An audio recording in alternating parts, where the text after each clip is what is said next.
Baik, Bapak dan Ibu sekalian, di sini kami akan memberikan tutorial tentang menambah, mengubah, ataupun menghapus user yang ada pada sebuah perangkat daerah. Jadi, pertama-tama masuk ke halaman SIPJ-nya terlebih dahulu, kemudian pilih sistem informasi pembangunan daerah yang sebelah kiri, pilih perencanaan pembangunan yang tengah, dan pilih perencanaan pembangunan daerah yang sebelah kanan. Nanti akan muncul ke halaman ini. Di sini kami membuat contoh untuk penginputan RKPD. Sebenarnya untuk penginputan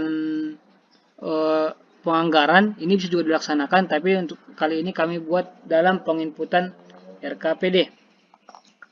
Jadi silakan masukkan NIP eselon 2, karena untuk menambah, mengubah, menghapus itu dari akun eselon 2-nya.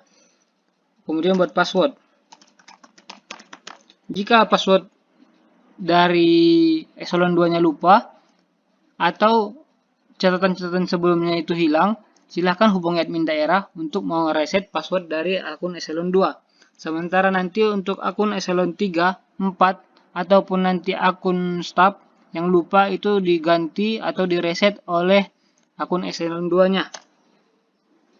Oke, kita masuk. Kemudian pilih tahun anggaran yang diinginkan. Kemudian pilih RKPD. Kemudian Bapak dan Ibu sekalian, nanti akan masuk ke halaman seperti ini. Ini adalah namanya dashboard RKPD.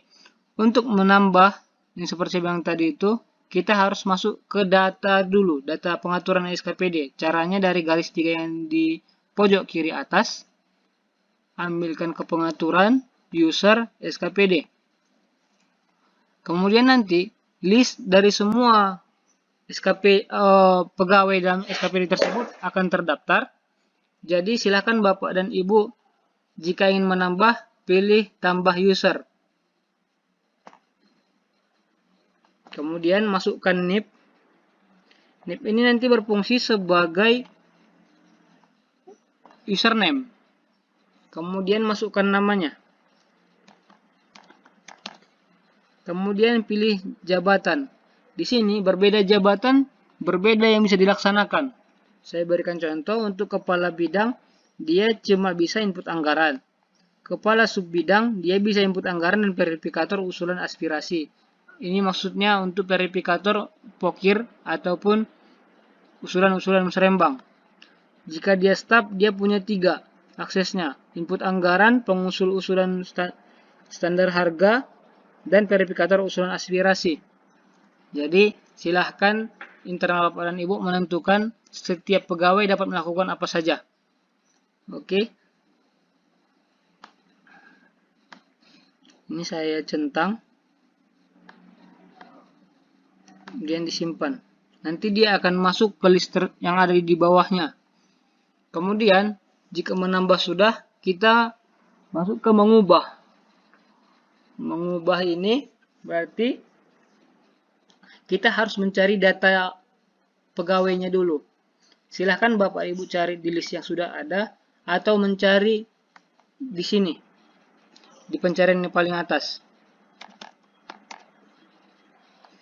Kemudian garis 3 ini diklik. Di sini ada 5 menu yang ditawarkan, yaitu hapus user, kunci user, reset password, mutakhirkan user, dan ubah user. Untuk ubah user ini, nanti akan muncul nama ataupun jabatan.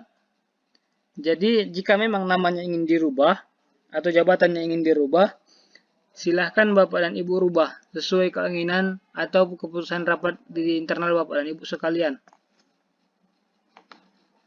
Kemudian, berikan aksesnya, simpan. Nanti dia akan masuk ke dalam sistem dengan otomatis. Jika dia tidak masuk secara otomatis, silahkan Bapak dan Ibu mutakhirkan. Caranya dari garis 3 ini juga, mutakhirkan user, kemudian ia mutakhirkan.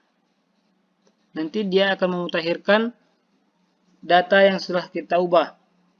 Kemudian yang ketiga ada reset password.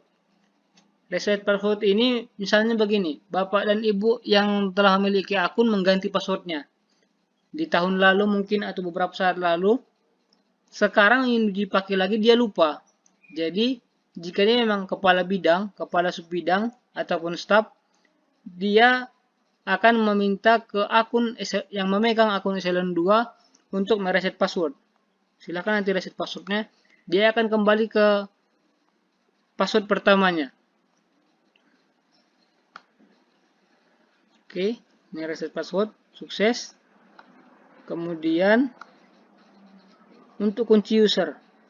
Kunci user ini maksudnya jika kita ingin mengintervensi daftar list yang ada di sini.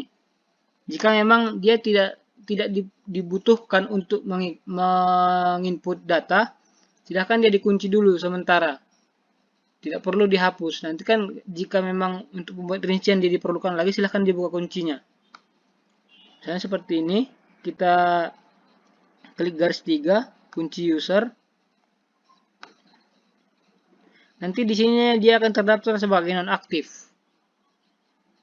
Jadi untuk sementara dia tidak bisa membuka aplikasi karena dia tidak diperbolehkan. Jika ingin membuka seperti tadi juga, garis 3 itu pilih buka user. Nanti dia akan terbuka dengan sendirinya. Jadi misalnya dia sudah dibutuhkan lagi untuk mengaksesnya itu, silahkan diberitahu dan ininya dibuka. Untuk yang terakhir di bawah ada hapus user. Hapus user ini untuk apa? Hapus user ini untuk misalnya ada pegawai yang sudah pindah dari OPD Bapak dan Ibu sekalian, silahkan dihapus. Atau yang kedua, jika memang NIP yang diberikan salah, silahkan dihapus dulu baru dimasukkan seperti awal kembali. Karena di menu ubah tidak bisa mengubah NIP. Jadi dia harus dihapus. Jadi dari menu yang di sini sudah terdaftarkan semua. Jadi tidak ada alasan lagi satu orang yang nggak siap-siap karena satu orang yang kerja. Cukup sekian dari saya. Jika ada mungkin Bapak Ibu ingin bertanya, silahkan tinggalkan di kolom komentar atau mungkin silahkan hubungi admin daerah untuk menanyakan apa yang permasalahan di tempat Bapak dan Ibu sekalian. Di sini jika ada salah dan kata, saya mohon maaf, karena kami juga masih belajar.